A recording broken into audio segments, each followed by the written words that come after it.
ঢাকা জেলা উত্তর Chhatra League, duet Chhatra League, duet Savar, Savar Chhatra League, Titumir Chhatra League, Bangladesh Chhatra League, Bangladesh Chhatra League.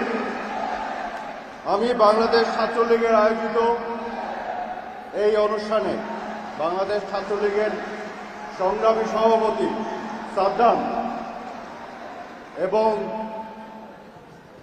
সাধারণ সম্পাদক ইরান আমার অন্তরের অন্তঃস্থল থেকে অভিনন্দন জানাই এরকম চমৎকার একটি উদ্যোগ নেওয়ার জন্য।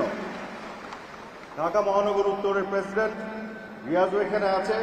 ছাত্রলীগের সবাইকে আমি ধন্যবাদ জানাই চমৎকার এই উদ্যোগের জন্য। 64টি বিশ্ববিদ্যালয়কে একত্রিত করে